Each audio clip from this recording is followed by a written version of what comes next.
आज का एजेंडा तय करने वाली तमाम खबरों का पॉलिटिकल कैलेंडर के जरिए आपको बताएंगे कि आज कौन सी खबरों पर सबकी नजर रहने वाली है। आज एमपी के रतलाम में पीएम मोदी की जनसभा होगी, पहली खबर है। इसी के साथ साथ गृह मंत्री अमित शाह की मध्य प्रदेश में 4 रैलियां हैं। आने वाले समय में चुनाव होने हैं, जिसके लिए बीजेपी की तरफ से ताबड़तोड़ रैलियां की जा रही है। गृह मंत्री अमित शाह मध्य प्रदेश में 4 रैलियां करेंगे। राहुल गांधी की आज छत्तीसगढ़ में 2 चुनावी जनसभा है। कांग्रेस भी पीछे नहीं है। इधर राजस्थान की पूर्व सीएम वसुंधरा राजे आज अपना नामांकन भरेंगी और वहीं दिल्ली की एयर क्वालिटी बेहद गंभीर श्रेणी में पहुंच चुकी है, बेहद खराब स्थिति में पहुंच चुकी है। वहीं दिल्ली एनसीआर समेत उत्तर भारत में भूकंप के तेज झटके महसूस किए गए हैं। और नमस्ते भारत में अब वक्त है आपको बड़ी जानकारी देने का। देखिए, नेपाल में जहां भूकंप के झटके महसूस किए गए, वहां पर अब जो मरने वालों का आंकड़ा है उसमें बढ़ोतरी हुई है। भूकंप से अब तक 128 लोगों की मौत, प्रभावित इलाकों में रेस्क्यू ऑपरेशन जारी है, सैकड़ों लोगों का अस्पताल में इलाज चल रहा है। देखिए, नेपाल जो कि भूकंप का एपी सेंटर था, जहां पर मकानों में दरार आई और कई लोगों की जान चली गई, वहां पर अभी जो आंकड़ा ताजा है वो आपको बता रहे 128 लोगों ने भूकंप की वजह से अपनी जान गंवा दी है। मरने वालों की संख्या में इजाफा हुआ है और अर्थक्वेक की वजह से, भूकंप की वजह से इन लोगों ने अपनी जान गंवाई है। नेपाल में जहां बीती रात भूकंप के झटके महसूस किए गए, तीव्रता 6.4 की रही और उस वजह से देखिए कितने लोगों ने अपनी जान गंवा दी है। हालांकि अभी भी कई ऐसे इलाके जो कि प्रभावित हैं, वहां पर रेस्क्यू ऑपरेशन चल रहा है और ये मरने वालों का आंकड़ा और बढ़ सकता है। अभी 128 लोगों की मौत हो चुकी है।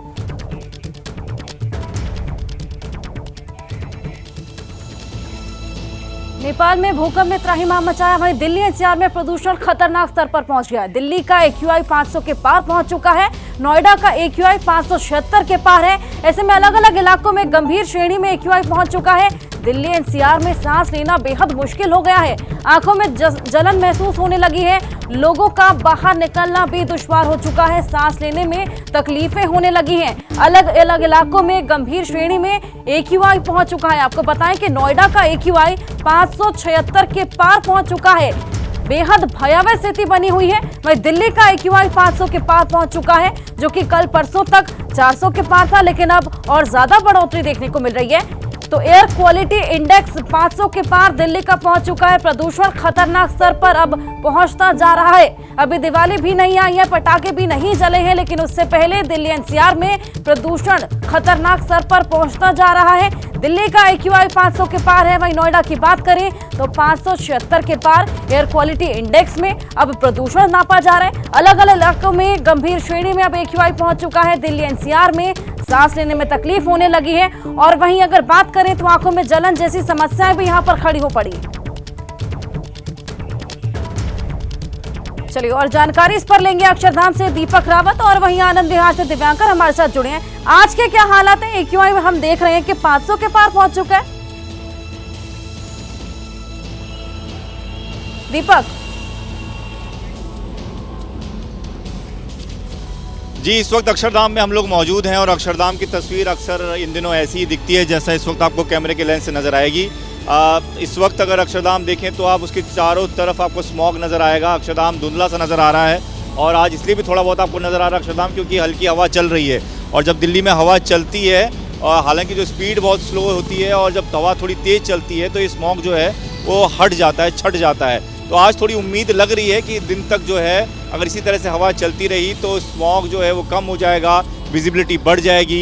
इस वक्त की अगर विजिबिलिटी आप देखें तो 500 मीटर के आसपास है। काफ़ी अच्छी विजिबिलिटी से आप कह सकते हैं सुबह के वक्त। आमतौर पर इतनी विजिबिलिटी इस वक्त होती नहीं है जब दिल्ली में प्रदूषण का स्तर इतना ज़्यादा हो। तो दिल्ली हो या एनसीआर हो, तमाम जगहों पर इस वक्त AQI सीवियर कैटेगरी में है। सीवियर कैटेगरी वो कैटेगरी होती है जो कि बहुत जल्द ग्रेडेड रिस्पॉन्स एक्शन प्लान, जिसको हम ग्रैब कहते हैं, चौथी स्टेज लागू होने की कगार पर है। चौथी और आखिरी स्टेज, यानी कि अब ये हो सकता है कि दिल्ली में स्कूल तो बंद होंगे ही, उनके साथ साथ प्राइवेट और सरकारी दफ्तरों को भी ऑड इवन के हिसाब से बंद किया जा सकता है। तो बहुत खतरनाक स्टेज पर इस वक्त दिल्ली का प्रदूषण जा पहुंचा है। बिल्कुल दीपक, आनंद विहार चलेंगे, दिव्यांकर से बात करेंगे। दिव्यांकर, वहां कैसी स्थिति है? हम देख रहे हैं लोगों को अब सांस लेने में भी तकलीफ होने लगी है।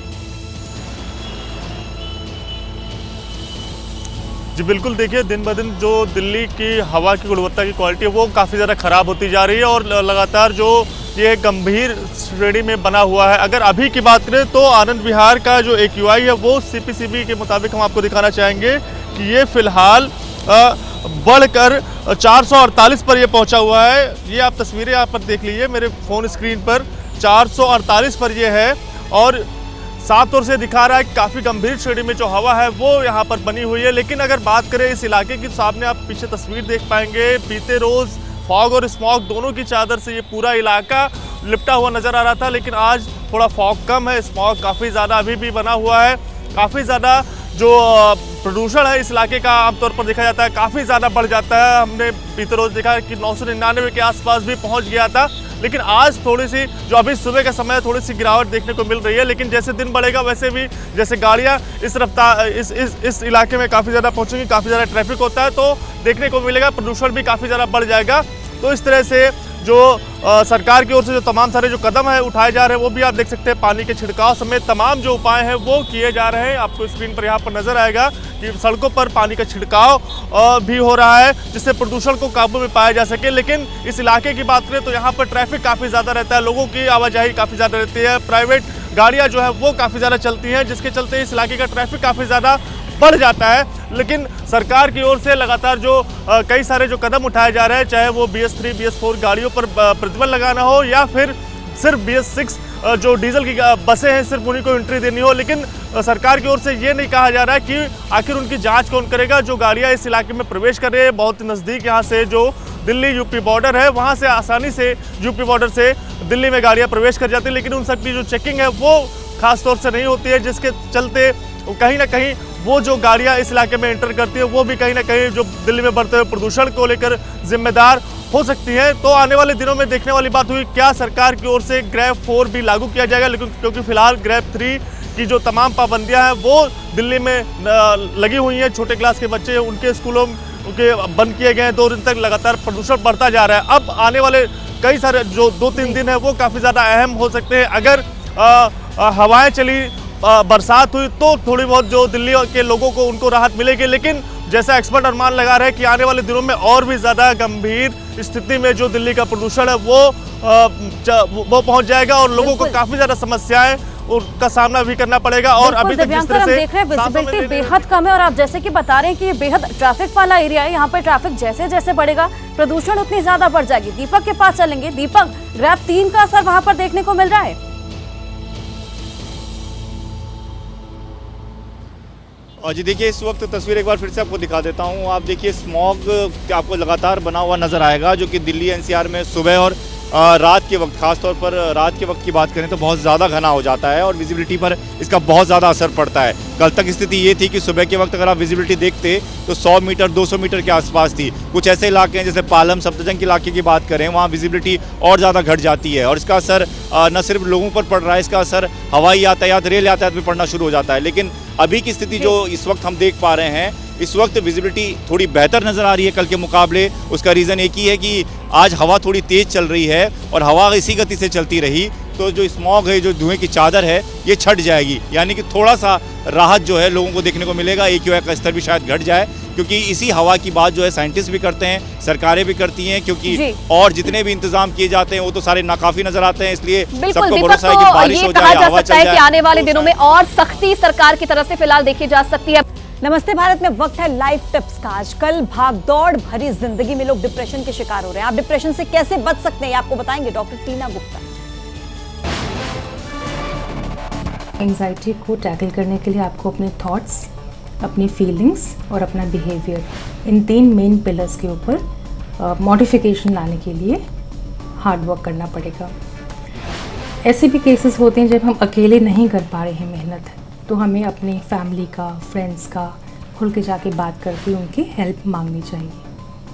और अगर हम अपने फैमिली और फ्रेंड्स के दायरे में भी अपनी प्रॉब्लम्स को नहीं डील कर पा रहे, then there are these specialists, psychologists हैं, साइकियाट्रिस्ट्स हैं, थेरेपिस्ट्स हैं who are trained specifically how to deal with these conditions, then one must approach them. लगातार बढ़ते पोल्यूशन के बीच अपनी गाड़ी को कैसे मेंटेन रखें ताकि पोल्यूशन कम हो, इसकी लाइव टिप्स जानते हैं ऑटो एक्सपर्ट राज कपूर। अगर आप गाड़ी के अंदर बैठे हैं और बाहर पोल्यूशन लेवल ज़्यादा है So use air conditioning, use a new filter for your air conditioning system. आप ये ध्यान रखें कि आपके जो टायर्स हैं उनकी इन्फ्लेशन सही है, क्योंकि अगर इन्फ्लेशन सही होगा तो फ्यूल कम इस्तेमाल होगा। अगर आपकी गाड़ी में टायर में हवा कम है तो फ्यूल ज़्यादा इस्तेमाल होगा तो पोल्यूट करेगी। तो ये जो बेसिक मेंटेनेंस प्रिंसिपल्स हैं गाड़ी के, वो आप फॉलो करें, ऑटोमेटिकली आपकी गाड़ी जो है विल रन प्रॉपर्ली। बड़ी खबर बता दें जो कि महाराष्ट्र से आ रही है। महाराष्ट्र के रायगढ़ में बड़ा हादसा हुआ है। फैक्ट्री में विस्फोट के बाद भीषण आग लगी है। फैक्ट्री से 4 मजदूरों के शव बरामद किए गए हैं। लापता लोगों की तलाश लगातार जारी है। आग पर 7 घंटे के बाद काबू पाया गया। आग बेहद भीषण थी। 7 घंटे का समय आग को काबू पाने में लग गया। लापता लोगों की तलाश लगातार जारी। फैक्ट्री से 4 मजदूरों के शव बरामद है। लता शर्मा हमारी सहयोगी हमारे साथ मौजूद और जानकारी देंगे। लता, किस वजह से ये विस्फोट हुआ, किस तरीके से ये आग लगी? देखिए, ये MIDC में जो कंपनी है वहाँ पर ये विस्फोट हुआ है और उसके बाद वहाँ पर देखा गया कि कई सारे लोग फंसे हुए थे, जिसमें से पहली बात तो 5 लोगों को रेस्क्यू किया गया, लेकिन उसके बाद 11 लोग फंस गए थे। लेकिन सबसे बड़ी बात इसमें ये देखी गई है कि सुबह 11:30 बजे जो आग लगी है, शाम तक उसे बुझाने में समय गया। दमकल के अधिकारी कई सारे पहुंचे थे, गाड़ियां पहुंची थी, लेकिन फिर भी 11 लोग फंसे होने के बावजूद रात को 11-11:30 बजे के करीब NDRF की टीम बुलाई गई, क्योंकि जो परिवार जो लोग हैं जो लापता हुए थे, उनके रिश्तेदार काफी परेशान हो गए थे। उन्होंने हंगामा किया था, कई सारे पुलिस प्रशासन से उन्होंने बात की और उनसे पूछा कि उनके परिवार अब तक मिले क्यों नहीं। इसी कारण से NDRF बुलाई गई और जो मंत्री हैं उदय सामंत, वो भी मौके पर पहुंचे और अब जानकारी मिल रही है कि 11 जो लोग फंसे हुए थे उनमें से 4 लोगों के शव बरामद हुए हैं। अन्य जो और लोग हैं, 7 लोग हैं, उनके भी अब तक उनकी जो तलाश है जारी है और इसी कारण से कई सारे जो रिश्तेदार हैं वहाँ पे अभी भी मौजूद हैं। लेकिन कहीं ना कहीं इस पे 7 लोगों की तलाश अब भी जारी है। लगातार टीम रेस्क्यू अभियान में जुटी है। बहुत शुक्रिया आपका तमाम जानकारी के लिए।